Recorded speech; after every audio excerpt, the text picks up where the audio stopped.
El cambio tiene que venir, ojalá no venga con más incendios, con más catástrofes naturales, ojalá sea ahorita que tenemos estos bosques en pie, protejámosles, seamos muy, muy, muy estratégicos. El mayor tesoro que tenemos en Ecuador es nuestra biodiversidad. Como ecuatorianos tiene que ser nuestro orgullo más grande y también nuestra responsabilidad más grande. Estamos preparados si viene alguna catástrofe, esperemos que no pase así, pero cualquier cosa que pase. Como sociedad, ¿estamos listos? Con lo vivido, yo diría que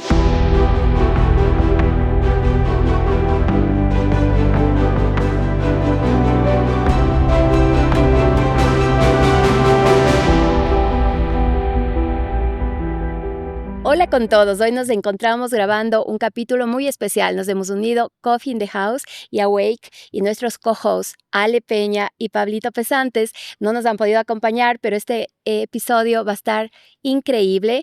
Estamos aquí en el Bioparque Amaru con Ernesto, el director de Amaru, y con Vanessa, especialista en conservación. Así es que bienvenidos a este nuevo episodio. Creo que muchos vieron la comunidad de Cuenca y del país, estuvieron siguiendo de cerca todo lo que hicimos después de los incendios, y aquí tenemos estos verdaderos héroes que han estado trabajando porque todo el ecosistema se trate de volver a la normalidad. Así es que hoy vamos a hablar de todo eso, de todo lo que pasó y también de todo ese agradecimiento que vimos desde toda la comunidad de Ecuador y de internacional también, que se unió desde diversas partes del mundo y desde donde hacemos, desde el tema nuestro como comunicación, y así cada uno lo hizo y pues logramos hacer grandes cambios, aunque no parezca, que una vez cree que tal vez no puedes, que tal vez va a ser muy difícil o esto no me toca a mí, y aquí demostramos que se pudo hacer con el acompañamiento de todos un cambio grande. Así es que bueno, Vanessa, Ernesto, qué emoción estar ahora sí conversando. Y Ernesto, cuéntanos un poquito cómo fue todo el tema. bueno, muchísimas gracias por estar acá, por visitarnos en el Bioparque, en Amaru. Mariace, Vanessa, qué gusto tenerles acá y que podamos aprovechar este espacio para contar cómo nos deja esta experiencia pasada de haber sufrido los incendios, una enseñanza que es la unión hace la fuerza. A pesar de la tragedia ocurrida, lo importante es que hemos logrado, con el respaldo de toda la comunidad local, nacional e internacional, sumar esfuerzos a través de estas coyunturas, sumar experticias como la de ustedes en comunicación, la Vanessa con sus conocimientos en conservación y, y desde Fundación Amaru, pues poner un grano de arena en la línea de fuego donde ocurrieron los incendios para poder frenar, para hacer que las acciones tengan un significado y que además pues logremos también sacar adelante un plan de acción para poder solventar los problemas que nos han dejado los incendios. Entonces, qué gusto tenerles acá y lo importante que mencionabas es eso, ¿no? Esta situación que nos ocurrió acá en nuestra querida Cuenca, en los páramos, en los bosques andinos que están hacia el lado del Cajas, fue sin duda algo que nunca antes había ocurrido, al menos no me acuerdo desde niño y consultando con tíos, abuelitos, personas de antaño, no había ocurrido un tema de tal magnitud. Y desafortunadamente esta situación cada vez es más frecuente. Los incendios forestales, ayer veía en California, por Sí, ejemplo, ajá. están con un tremendo incendio. eh, y en Amazonía estuvimos con incendios, y ya la Vane puede tocar ese tema después. Todo Sudamérica ardía en Así incendios es. unos pocos meses atrás por la situación de sequía tan grave, ¿no? Que es parte asociada al cambio climático, al calentamiento global, y si no hacemos fuerza como comunidad Mariase y Vane, si no logramos fomentar para combatir el cambio climático la unión y sumar voluntades, no solo de las autoridades, Así sino es, de todos, va a ser complicado. Va a totalmente. ser complicado combatir, intentar frenar los efectos. Vane, ¿qué has sentido tú como persona más joven? A mí realmente Vane es la que me ha enseñado y me ha inspirado, y tengo que reconocerlo aquí, y me ha hecho tener esa conciencia que creo que tú, lo que dices, Ernesto, este rato ya no podemos quedarnos viendo como observadores. Y sí quisiera preguntarte, Vane, ¿cómo empezó esa conciencia y cómo ves que la gente de verdad que podamos atraer? ¿Cómo se puede hacer esto? Cuéntanos un poco. O sea, para mí empezó todo el tema de querer cuidar a la naturaleza con mi reconexión de la naturaleza, y que yo digo que es la reconexión con la esencia humana. Yo creo que como sociedad en este mundo estamos viviendo un paso muy rápido. Yo creo que el cambio climático que estamos viviendo, la inflamación del planeta hasta cierto punto, también es un espejo de lo que estamos viviendo como una crisis espiritual y social. Para mí van muy conectadas y van de la mano. Entonces yo cuando empecé a trabajar en estos temas fue realmente en una búsqueda profunda de reconexión conmigo misma, que me llevó a obviamente reconectarme con lo más sagrado que tenemos, que es la naturaleza, que es la expresión máxima de lo más hermoso que tenemos en el planeta. Entonces, claro, yo recién, para tocar puntual con lo de los incendios, yo estaba recién graduada, habíamos regresado de mi graduación de Oxford y los incendios fueron, creo que 2 o 3 semanas después de eso. Yo estaba fuera del país, todavía no regresaba acá, y para mí, al haber estudiado esto y al haber tenido como que esa preparación, ver que estaba pasando, que se estaban quemando miles y miles de hectáreas y que los primeros días yo decía, yo no puedo hacer nada. Qué impotencia, o sea, me preparé, me gradué para no hacer nada. O sea, ese era mi sentido, como que estoy lejos y sentí esa impotencia. Yo creo que mucha gente sentía esa impotencia y yo en verdad quisiera que tú nos cuentes más, pero yo agradezco demasiado. Tú me llamaste y dijiste, Vane, vamos a hacer una entrevista, le voy a hacer una entrevista a Ernesto, yo necesito que esto salga a la luz y que la gente entienda qué está pasando en el punto del fuego. Y te juro, tú para mí serviste del puente de conexión de no tener tanta impotencia. O sea, y yo creo que muchas personas como jóvenes a veces sentimos que esto es mucho más grande que nosotros. Yo gracias a Dios tuve la conexión contigo, Ernesto, y contigo, Emma, y sentí que pude aportar en algo, pero yo creo que ese es el valor de una persona que está dispuesto a irse a la línea de fuego, que quiero escucharte a ti, Ujú. Ernesto, cómo fueron esos días en la línea del fuego, y una persona que tiene la capacidad y el poder de comunicar, y de a todas las personas que no estábamos ahí o estábamos lejos o que tal vez no pudimos estar en la línea del fuego, hacernos parte de la solución. Y yo creo que eso fue el resultado de esa campaña que se sacó con In-House Media junto con Fundación Amaru. Y claro, desde mi punto, lo que se pudo hacer, yo creo que muchos somos los que nos sumamos desde donaciones, desde tratar de comunicar, mover diferentes cosas, pero esa fuerza que se unió entre sumar entre todos, ¿no es Sí, cierto? Y para mí eso es algo hermoso que yo me llevo de reflexión, que hay que colaborar entre todos, que necesitamos comunicación, necesitamos expertos, necesitamos líderes para seguir enfrentando estas crisis y unirnos también como ciudad. Entonces, totalmente. ese es para mí mi... Sí, yo de verdad, oyéndote eso, yo quiero reconocer aquí a Estefania Molina, Ernesto, que fueron los primeros que se fueron, como dice, a la línea de fuego, al equipo que están aquí, todos los que fueron, no paraban, no descansaban, cogieron el auto, se fueron a Loja, después vinieron, se fueron al incendio que no paraba y no dormían y durmieron, y ya nos contarán todas las historias que queremos.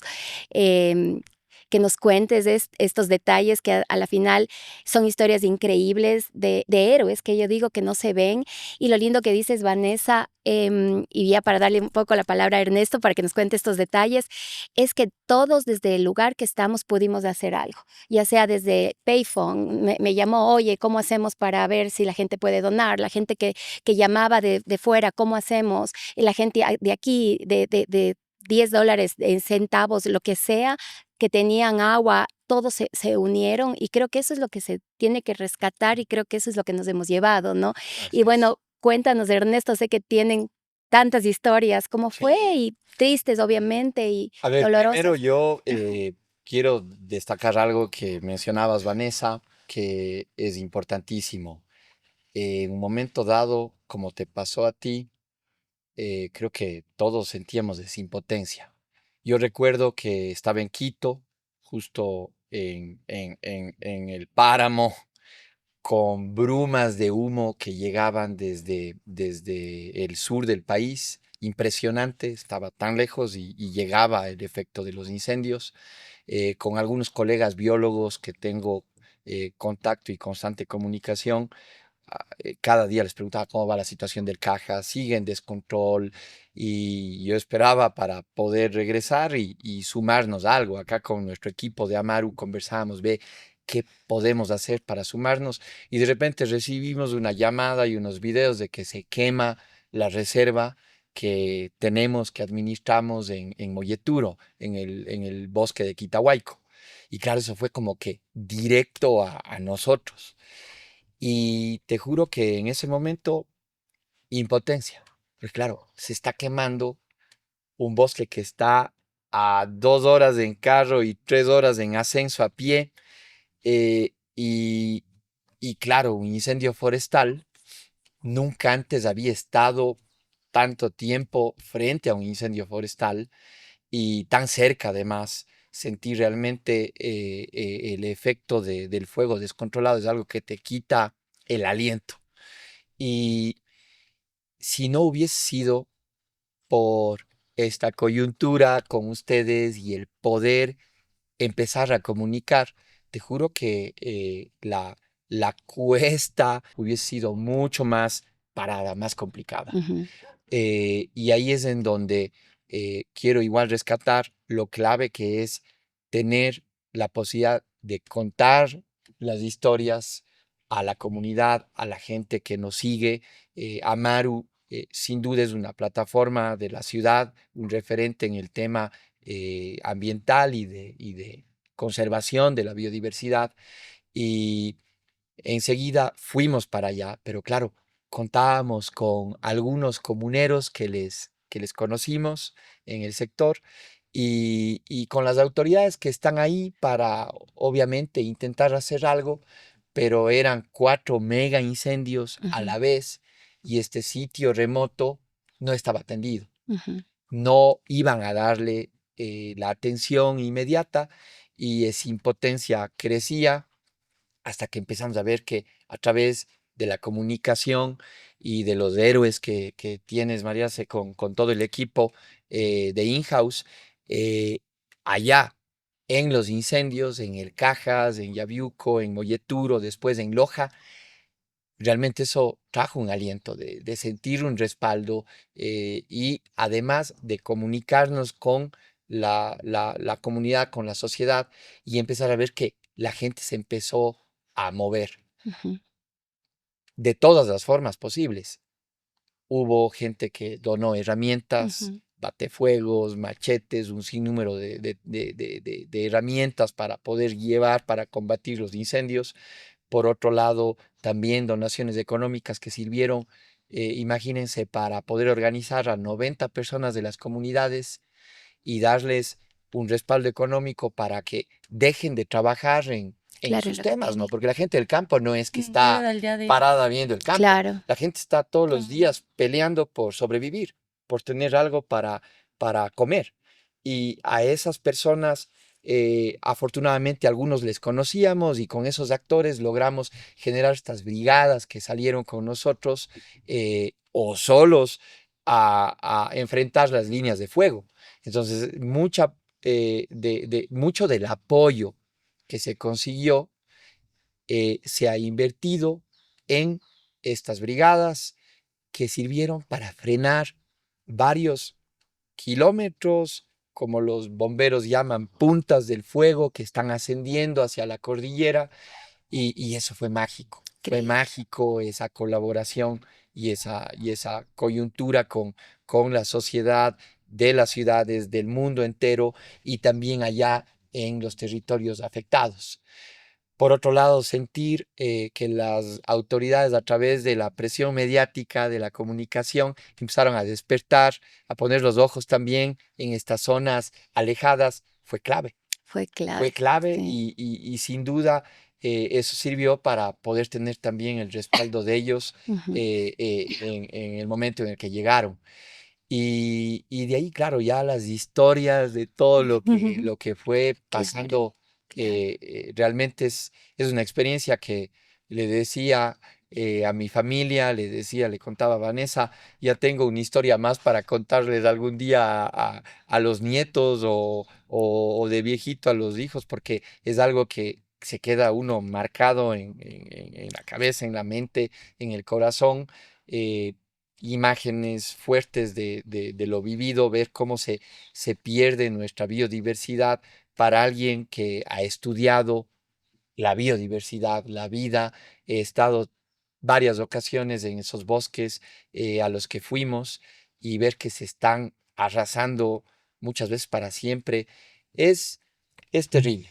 Sí, es terrible, Ujú. te conmueve el alma y además también ver que nuestro Cajas quede con una huella tan grande de casi la mitad del tamaño del Cajas, arrasada por los incendios, es fuertísimo. Así es. Es algo que cuando estamos en la ciudad, en una oficina, trabajando en el día a día, quizás oímos, escuchamos, pero otra cosa es ir a ver y entender la magnitud.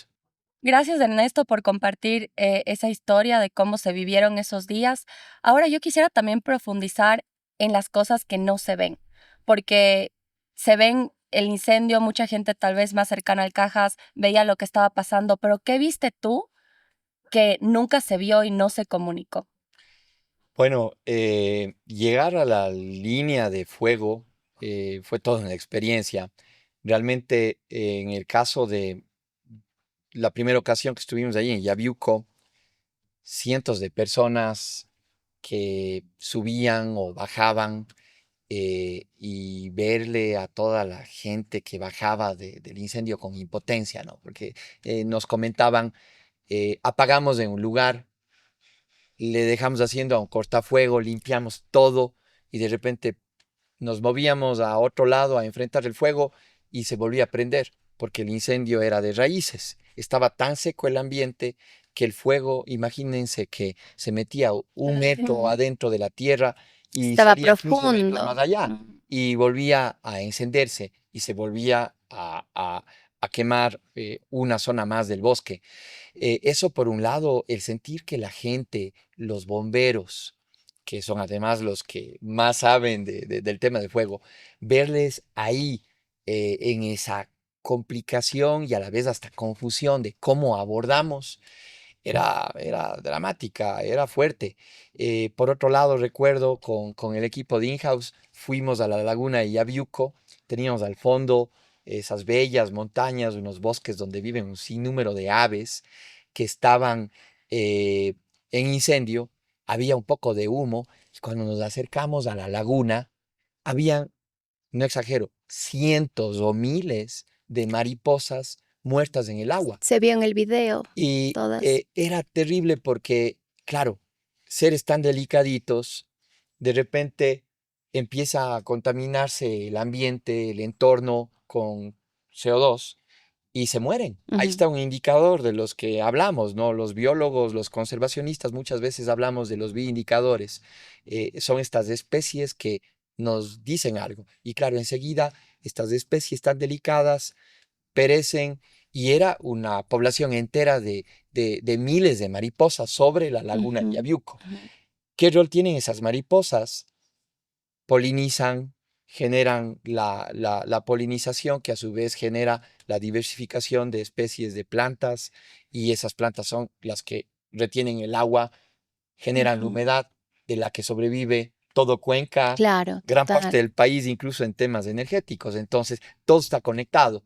Y claro, uno como biólogo llega y ver eso, realmente que se queda con un shock. Recuerdo también ver el tema de en el bosque de Quitahuayco, un ascenso tremendo. Íbamos como media hora de ascenso y de repente el bosque que conocía totalmente carbonizado, Claro. kilómetros, no 100 metros ni 20 metros, kilómetros de ascenso, habremos caminado quizás 1 hora y media y era todo carbonizado, el piso erosionado y recuerdo que vi cuando alcé la mirada a una peña, a una pared, un águila volando, ¿sí? Ahora vamos a verle a esa águila, ¿sí? Que es un- una especie realmente increíble. Vamos a intentar llamarle allí. Y ella Se sabe. llama- Ahí va. Y ahí viene. Qué Sí, belleza, pregúntale todo. esta águila, no sé si le conocen. A ver, y cuéntanos, es un poquito de la historia, es una belleza, cómo. Esta águila es la que le vimos volando allá en los bosques andinos y pajonales. Esta águila es un águila escudada de los Andes. Habitan aquí a los alrededores de Cuenca, en el Cajas. El Cajas es su hogar y hay poblaciones saludables, afortunadamente. Pero cuando sufren estos incendios de kilómetros, Ajá, se quedan sin su casa, claro, porque no es que se pueden, muchas veces la gente cree que ellos pueden volar kilómetros y se van y se salvan. No es así. Se quedan sin sus territorios porque los otros territorios están ocupados por ya. otras águilas. ¿Y qué pasa ahí? Hay Ellos Pelean. se competencia, pelean.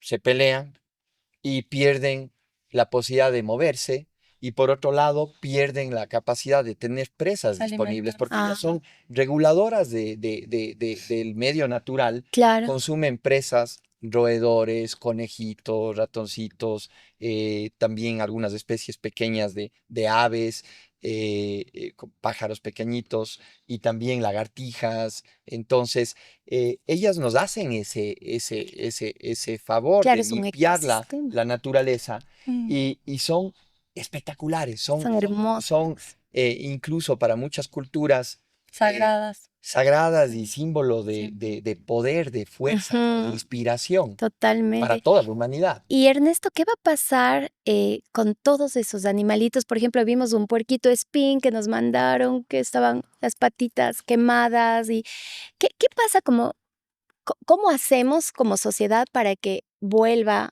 a regenerarse? ¿Qué es lo que tenemos que empezar a hacer? Porque todos esos animalitos que están sin casa, ¿dónde están ahora? Algunos tal vez los rescataron, pero ¿dónde quedan? Es como cuéntanos de eso, a mí me daba demasiada curiosidad y qué bueno hablar de esto, porque lo que tú dices, a veces uno dice, sí, se quemaron las hectáreas, uno estaba en los temas del incendio como que súper pendiente, pero después sigues la vida, el día a día y ya te olvidaste de todo lo que pasó y todos esos animalitos, ¿qué pasó y cómo podemos hacer para ayudar? Claro. Bueno, al igual que el águila que les comentaba que vi de esta especie allá en los bosques de Molleturo, hay un sinnúmero de historias lamentablemente tristes con animales, ¿no? El puercoespín que mencionabas, lamentablemente sigue hospitalizado con Mm, quemaduras fuertes en las patitas, no puede caminar bien. Le estamos asistiendo con el equipo veterinario y va saliendo adelante, pero es una recuperación larga porque son quemaduras no leves, son claro, quemaduras profundas. Por otro lado, hay otros animales que llegaron y lamentablemente murieron, mm, ¿sí? Se les administró medicina, se les dio tratamiento veterinario especializado, pero no logran salir adelante. Y desafortunadamente, la mayoría de animales, muchas veces no pensamos cuando hablamos de incendios, asociamos árboles, ujú. asociamos bosques, pero claro, esos bosques tienen estos Todos seres estos tan seres mágicos vivos. que son parte de nuestro ecosistema y se pierden para Ujú, los hábitats de ellos o las poblaciones enteras se queman y se ujú, pierden para siempre. exacto. Y restaurar eso Es que me preguntabas es muy complicado. sí, y también, perdón, la ignorancia desde el público que nos está viendo, yo me siento, yo no sé nada, yo lo primero que dije es, Ahí se nos Vane, fue. ahí se fue, le preguntaba a Vane, le decía, Vane, bueno, ahora hay que reforestar, y sí quisiera que nos cuentes, Vane, un poco O sea, no es así de fácil, no es que coges y pones y siembras, ¿no es cierto? Y cuéntanos un poquito más Ujú. cómo es ese tema de restaurar, porque nosotros pensamos que es ir y sembrar. Claro. Entonces, Sí. Sí, justo lo tocamos en un capítulo de Awake Podcast a profundidad, pero en rasgos generales, la gente piensa que restaurar es sembrar, como dices tú, es poner árboles, y cuando en el caso de los incendios y en ecosistemas que no están acostumbrados a los incendios, como los páramos, porque son esponjas de agua, generalmente están súper húmedos, pero con el cambio climático cada vez están más secos. eh, el fuego es el último depredador que te puedas imaginar. O sea, el fuego arrasa con absolutamente todo y la capa de tierra, que es la línea de vida de todo el planeta, que está llena de microorganismos y de vida, como nuestros intestinos, es lo mismo.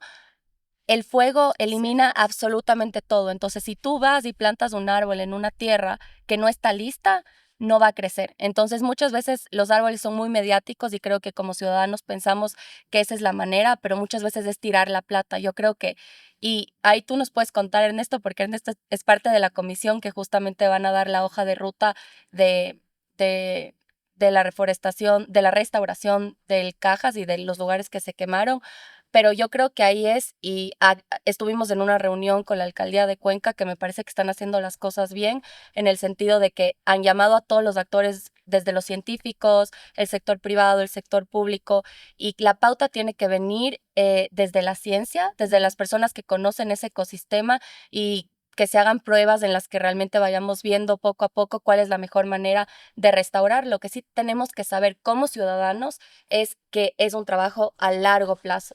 O sea, los resultados, no vamos a tener el ecosistema que tuvimos, que tomó miles y miles de años de llegar a ese punto. Vamos a tener que ver gradualmente los resultados poco a poco con investigación y sí, apoyando siempre porque es un trabajo de, como les digo, probablemente de años. y cuéntanos un poquito qué bueno que se hizo esta comisión. Yo creo que como tú dices, el despertar es esa unión de todos y sabemos que, bueno, como dice Van, y las autoridades, los empresarios, todos están juntos por esta causa. Más o menos qué viene ahora en el plan y cómo también la sociedad puede seguir aportando o ayudando. Sí, es excelente el tema de la comisión que se formó. La idea es que sea un consejo consultivo formado por tanto representantes del sector público, organismos de competencia como Ministerio del Ambiente, Etapa, que administra el Parque Nacional Cajas, y también representantes del sector ciudadano, privado, entonces están representantes de las cámaras de la ciudad, también Academia también. academia, las universidades, ONGs, fundaciones como Amaru, y pues ahí como decía Vane, formamos parte de este tema, estuvimos junto contigo hablando ahí con el alcalde y todas las autoridades para buscar soluciones técnicas bien hechas y que no se gasten, como ha pasado en otras ocasiones, los recursos que no son fáciles conseguir en temas que muchas veces no tienen fundamentos técnicos y no tienen mucho sentido. Esto no Claro. es un tema de sembrar solamente árboles Mm, o de ir lo más rápido posible a sembrar los árboles. ujú. Hay expertos que hablan de que, por ejemplo, un suelo quemado necesita primero descansar, Mm, hidratarse de las lluvias. claro. Es como Que, una recuperación, ¿no? exacto, Del cuerpo es como igual. que te quemes la Ujú. piel. Necesitas un Necesitas proceso. hidratarte, un proceso, después quizás viene el tema de restauración con expertos. Entonces, eso es lo que va a buscar esta comisión y afortunadamente estamos ahí adentro. Esa es la idea, poder apoyar, sumar y canalizar los recursos que muchas personas, organizaciones han donado a Fundación Amaru para poder enfocarnos en esta siguiente etapa que es Ujú. la recuperación de estas áreas. Recuperar todo va a ser imposible. Cuesta demasiado. Habíamos hablado con algunos expertos justamente después de esa reunión, que imagínense que restaurar en Amazonía áreas degradadas, quemadas o deforestadas, cuesta por hectárea más o menos entre $5,000 a $10,000 por hectárea. Si hablamos de 11,000 hectáreas, son millones de dólares. Claro. Entonces, desde los recursos va a ser imposible, pero lo que se puede hacer es intentar rescatar áreas claves que se tienen que estudiar de ahora en adelante para que esas sirvan como un efecto dominó, por un lado. Y por otro lado, también evaluar, hacer un diagnóstico con esta comisión para que la gente entienda que es tan costoso que lo que debería ocurrir es que no Cuidar. vuelva a pasar. Y lo mejor que podemos hacer es eso, lo que acabas de decir. Sí, totalmente. Eso cuesta menos Eso cuesta menos. y se puede mantener algo tan delicado en las mejores condiciones porque es muy difícil, casi que irreversible, poderle rescatar, restaurar otra vez. Eso es súper importante, ¿no? Esa conciencia de que a veces uno quiere salvar el mundo y solamente, más bien con cuidar lo que ya se tiene, estás haciendo mucho más que queriendo sembrar tantos árboles y es un poco... ¿Y ustedes cómo han visto ese cambio de conciencia? Yo sí lo siento, la verdad que para mí que desde nuestras generaciones, antes como que el tema ambiental era un tema que ahí estaba, no pasaba nada. Yo les digo, para mí ha sido un cambio en los últimos años, como digo, o sea, desperté y es real y lo vivimos y empiezas a pensar lo que tú me dices de la casa de esos animalitos, pero antes como que tal vez no lo pensábamos. ¿Ustedes cómo ven ese cambio? ¿Lo sienten o piensan que todavía es poquita gente la que piensa así? ¿Y cómo podemos hacer para que esto sea más, que la gente se una? No sé, tú, Vanessa, desde tu punto de vista, ¿qué ves? Sí, yo, o sea, sí veo que todavía no hay la suficiente conciencia. O sea, me gustaría decirte que realmente siento que todo el mundo está despierto, pero no creo. Sí creo que ha sido muy gradual y creo que es mucho más que antes. Eso sí es verdad. Pero yo creo que otra vez esto es un síntoma para mí mucho más profundo. Es una crisis social de una desconexión muy fuerte con el ritmo natural de la vida, desde la agricultura. O sea, ahora los alimentos que consumimos no tenemos idea de dónde vienen, cuánto tiempo toma cosecharlos, todos los procesos naturales de la tierra, lo que la tierra nos da, cada vez estamos más aislados como humanos. Entonces vivimos en casas separadas de la naturaleza, vivimos súper aislados. Eso nos hace que pensemos que todo lo que consumimos es aparte, ¿no es cierto? Yo creo que en esta crisis energética nos hemos dado cuenta, uy, dependemos de las lluvias, ¿no es cierto? Lo que es no tener Ya no agua. tengo luz, ya no tengo agua. Eso siempre fue real. Todo, absolutamente todo lo que tenemos hoy en día viene de la naturaleza. Todo. Desde nuestra ropa, lo que nos ponemos, lo que comemos, es la fábrica de la vida. Claro. Entonces, imagínate tú ir en contra de eso. Y yo no creo, yo creo que es como el sistema está estructurado para hacernos desvincularnos completamente. Entonces, es nuestra responsabilidad reconectarnos. El cambio va a empezar desde ahí, de la reconexión con el mundo natural, con el paso de la vida, con preguntarte, ¿de dónde viene esto? Realmente de dónde viene esto. Y yo creo que esto no es solo para biólogos o científicos, somos todos dependemos de esto, el aire que respiramos. Entonces, a veces es un poco dañino que le vean como, no, eso es para estas personas o los que aman la naturaleza. A mí no me gusta incomodarme. No es así, porque todos podemos aportar, porque es nuestra, por algo las comunidades indígenas le llaman, es nuestra madre. Todos somos usuarios. La vida viene de ahí. Todos tenemos. Entonces, el cambio tiene que venir. Ojalá no venga con más incendios, con más catástrofes naturales. Ojalá no sea como el COVID que decías, eso está lejos y de la nada estaba aquí y sufrimos mucho. Ojalá sea ahorita que tenemos estos bosques en pie, como dijimos, protejámosles, seamos muy, muy, muy estratégicos. Ecuador tiene, y el mayor tesoro que tenemos en Ecuador, y siempre lo voy a decir, lo que nos diferencia de todos los países y lo que nos hace únicos es nuestra biodiversidad. No le pedimos favor a nadie y como ecuatorianos tiene que ser nuestro orgullo más grande y también nuestra responsabilidad más grande. Claro. Y tal vez ahí sumar un tema que es bien importante.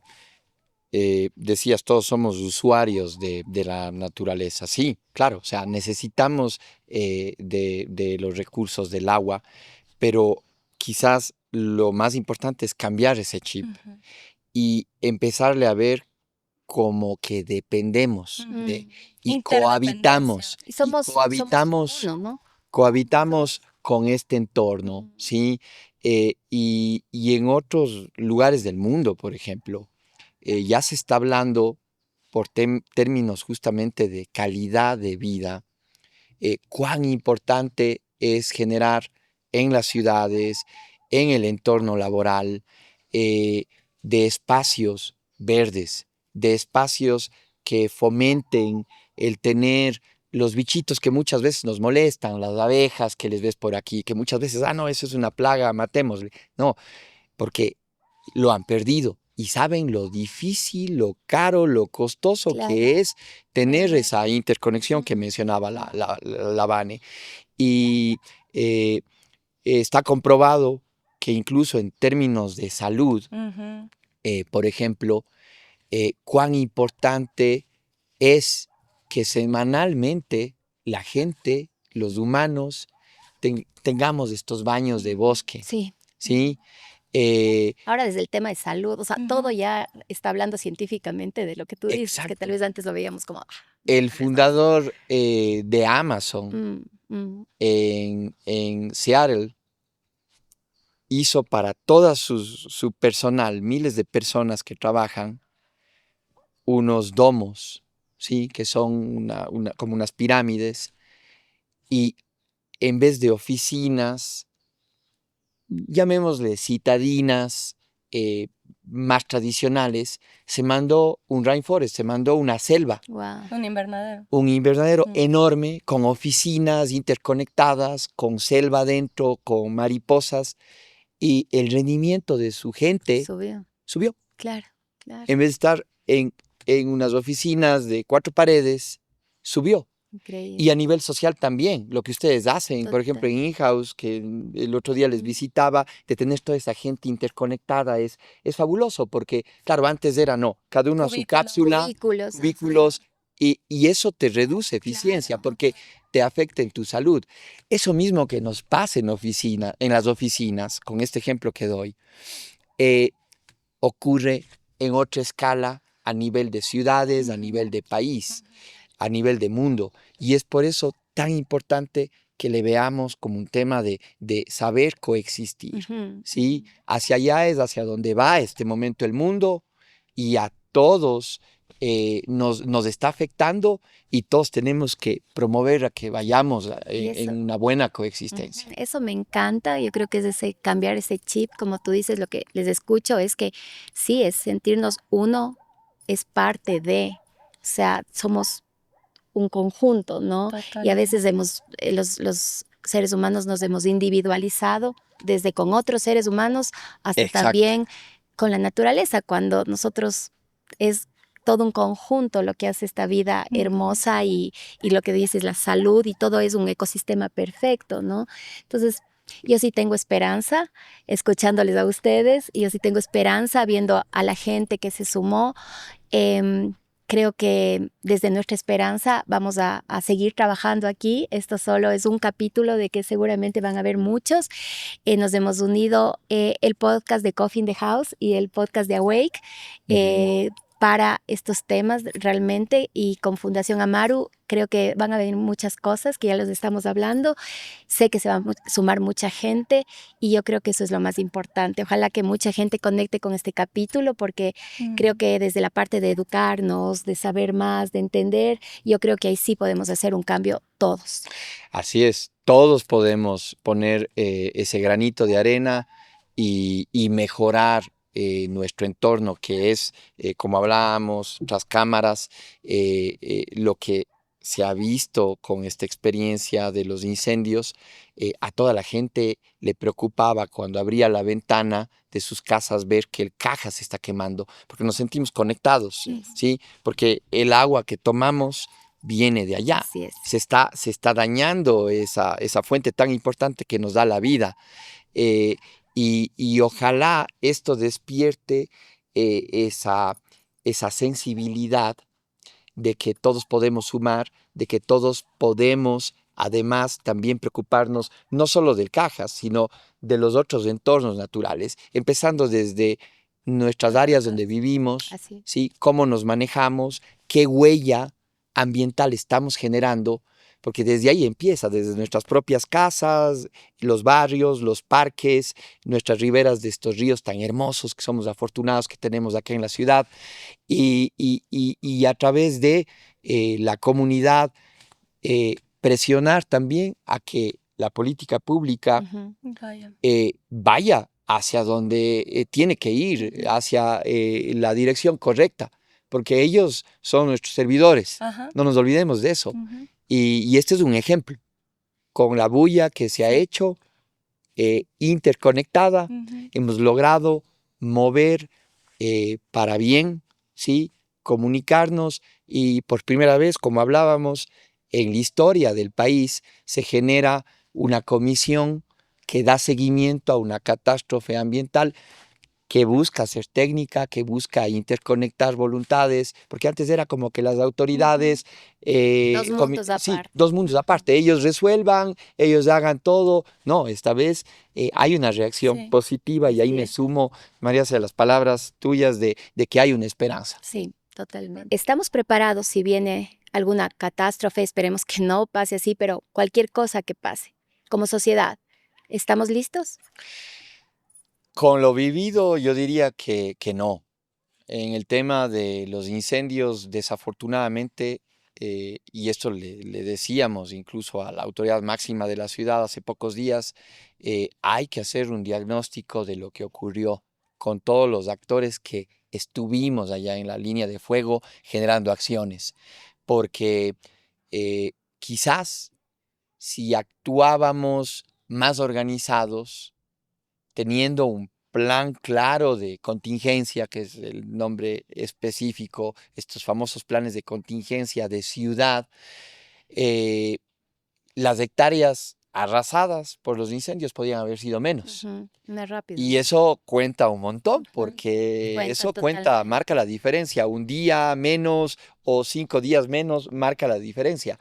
Y yo siento personalmente de todo lo que pude vivir, ver a bomberos especializados como los del FONAC que vinieron de Quito, que bajaban frustrados porque, claro, el incendio estaba en una zona totalmente inaccesible. Por otro lado, faltaban manos, faltaba apoyo aéreo, herramientas, más gente. Todo eso hay que reflexionar.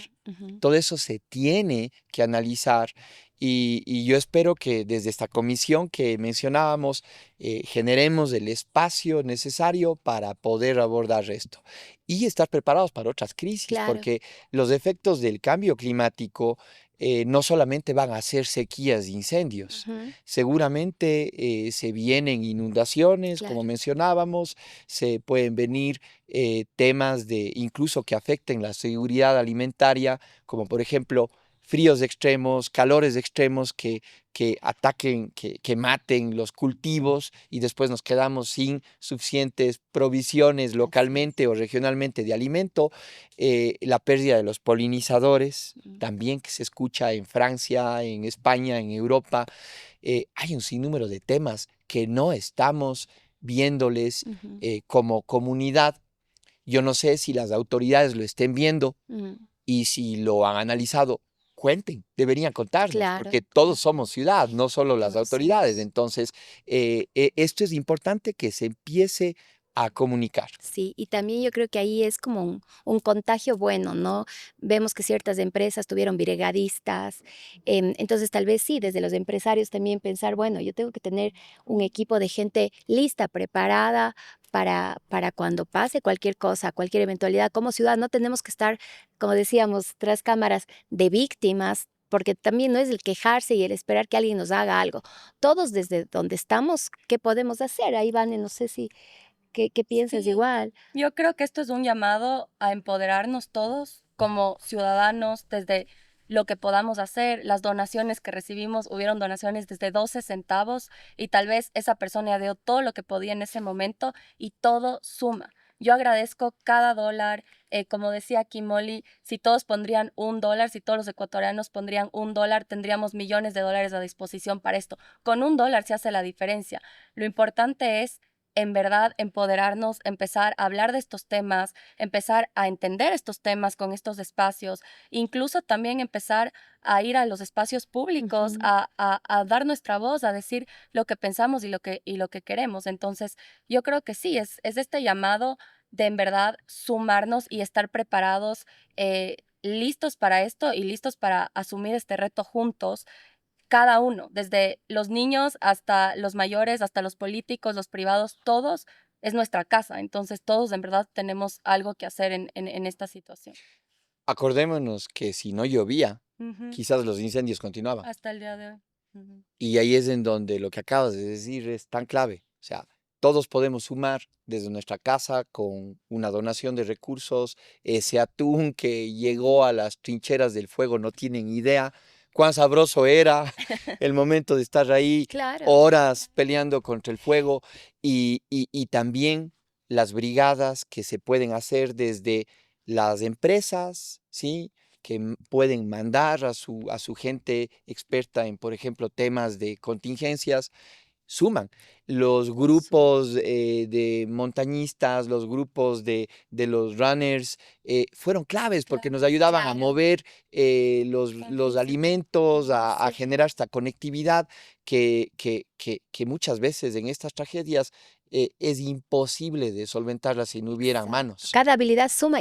Inclusive también a mí me encantó ver esa unión con Loja. Mm. Vino el Además, Nils, nos visitó, se hizo un grupo, luego Loja y Cuenca, hermanos. O sea, yo creo que es eso, ¿no? Nos tenemos que ver como un todo.